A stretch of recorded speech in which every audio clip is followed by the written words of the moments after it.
Alors bonjour. Encore une fois, pour cette chronique communautaire, nous avons un événement très spécial à la communauté de Clarence Rockland. Aujourd'hui, nous sommes au Café Joël avec Louis Belland, un des copropriétaires du Café Joël, pour nous expliquer justement c'est quoi ce gros événement aujourd'hui. Alors, Louis, peux-tu nous expliquer qu'est-ce qui se passe? Absolument. Ben, aujourd'hui, on a décidé de lancer notre propre ligne de café. Ça fait longtemps qu'on en parle puis qu'on veut remettre le focus sur des cafés qui sont vraiment propres à nous et qui représentent nos valeurs et notre communauté. Pourquoi avez-vous décidé de créer justement ce nouveau café? C'est quoi les raisons qui vous ont poussé à faire ça? Euh, Depuis les derniers 5 ans, on a quand même une grande sélection de cafés. On a surtout des origines simples, fait que le colombien, le Sumatra. On a toujours eu notre mélange à expresso, qui est très unique en soi. Mais on voulait vraiment créer un produit encore plus unique que ça. On est en affaires pour avoir un impact dans la communauté. On est chez nous ici. On veut faire une différence chez nous. Fait qu'on a vraiment été puisé dans notre histoire, A, l'histoire de la famille et B, l'histoire de la communauté, pour vraiment aller chercher des éléments clés pour rattacher le tout ensemble dans une ligne qui est bien représentée. Alors, on parle de ça, là, c'est où que ça vient l'inspiration pour la saveur? Pourquoi, c'est quoi qui rattache la saveur à vos nouveaux cafés? Mais justement, ces trois mélanges-là sont vraiment intéressants. Je vais rentrer direct dedans. Notre premier mélange s'appelle le Quai d'Arthur. C'est un mélange de café doux. Puis Arthur, c'était mon arrière-grand-père. Lui était surintendant au quai ici à Rockland. Fait que toute la production de bois, qui était si importante dans le temps, lui était surintendant là. Puis comme la majorité du monde, des hommes, je devrais dire, dans ce temps-là, il avait l'air très sérieux. Il avait la grosse moustache. On a une photo en arrière du sac aussi, les photos où ils n'ont pas le droit de sourire. Fait qu'il a l'air très, très, très sérieux, mais tout le monde dans la famille le connaissait comme étant très, très, très chaleureux. Même que sur la petite description en arrière, on parle du fait que quand il faisait le tour, allumer toutes les lampadaires à la main dans ce temps-là, il y avait toujours une trolley d'enfants qui le suivait. Fait que le mélange de café, il est doux, mais il est savoureux, il est riche, il est quand même... Ça représente mon arrière-grand-père. Le mi-corsé s'appelle le violon de Simone.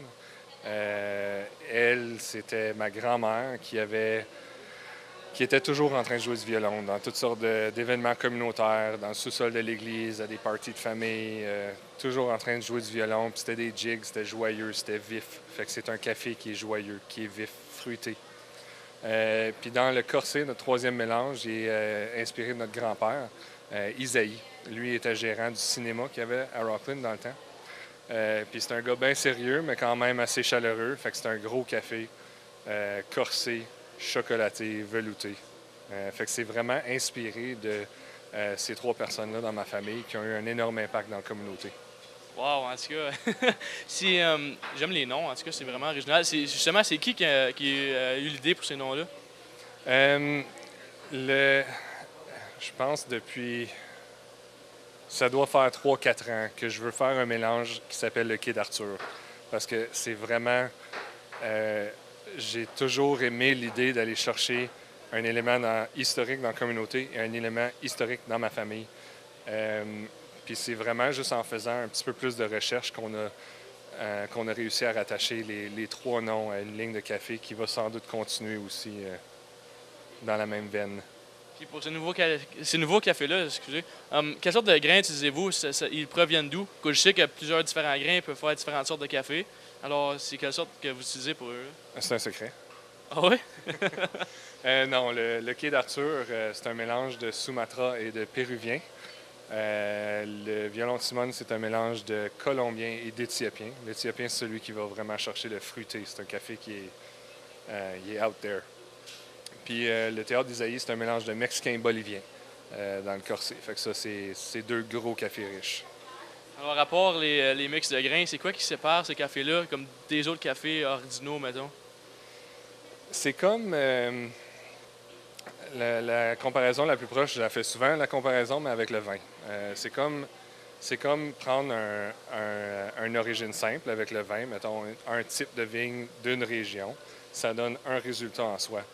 Mais commence à mélanger des différents raisins, des différentes origines, des différentes régions. Tu peux avoir un produit qui est absolument exceptionnel. Ça augmente les possibilités infiniment. Moi, je suis pas un gros connaisseur de vin, mais je sais ce que tu veux dire quand même. Puis, croyez-vous que ça va être possible aussi dans le futur d'avoir plusieurs nouveaux cafés aussi? Oui, absolument. Ça, ça fait longtemps que c'est dû, ce lancement-là, mais c'est certainement juste la première étape dans notre futur, je devrais dire. Et puisque vous lancez des nouveaux cafés comme ça, moi, je suis un grand fan de thé, surtout votre London Fog. Est-ce que vous pensez lancer plusieurs thés aussi pour faire plaisir à une plus grosse foule? L'été, on a un peu changé la direction des thés. On avait notre propre ligne de thé quand on a ouvert, l'été Café Joël. C'était dans le fond des thés d'un fournisseur avec des mélanges qu'on faisait faire nous-mêmes. On change un peu la direction parce que j'essaie de refaire le focus de la marque Café Joël sur le café seulement. Fait qu'on va agrandir notre sélection de thé, mais ça va pas être nos thés à nous. Ça va être des thés de 2 différents fournisseurs, mais des thés de excellente qualité. Tu avais dit que le quai d'Arthur, c'est toi qui avais soufflé ce café-là, ça fait longtemps, c'était ton nom. Est-ce que tu as un petit penchant pour lui? C'est son préféré dans le nouveau lancement? Je peux pas dire ça. Les trois cafés, c'est 3 cafés complètement différents l'un de l'autre. C'est vraiment un doux, un mi-corsé, un corsé. Puis honnêtement, je peux vraiment dire que le doux le matin, le mi-corsé l'après-midi, puis le corsé le soir. C'est des cafés qui sont parfaits pour ces temps de journée-là. Plutôt, tu avais aussi dit que ça fait longtemps que vous vouliez lancer du nouveau café, c'était dû. Ça prend combien de temps à lancer un nouveau café comme ça? Apparemment 5 ans. Tant que ça pour les 3? Ça fait longtemps que les recettes, on joue avec. Puis vraiment, c'est arrivé graduellement. On a pensé les lancer un à la fois, mais comme le violon de Simone, on a cette recette-là depuis 4 ans. C'est vraiment... c'est un café, ça fait longtemps qu'on veut faire.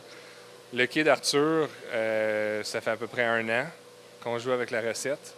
Le théâtre d'Isaïe, c'est un mélange tellement naturel à faire que il est facile, celui-là. Il est juste bon. Alors, puisque c'est des cafés qui sont des mélanges, alors ce serait des cafés plus gourmets, mettons. Est-ce qu'ils seraient le même prix que les autres?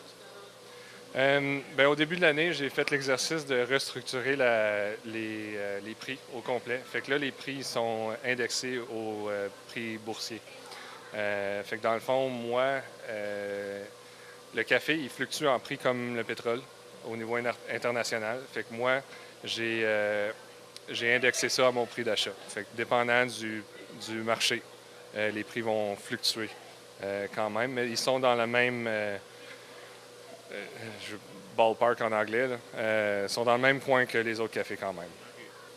Alors, merci beaucoup, Louis, pour cette entrevue. Et vous, à la maison, venez-vous-en au Café Joël, pas juste pour leur nouveau café, mais pour toute la gamme de produits qu'ils ont à offrir. C'est local, c'est bon. Alors, venez-vous-en.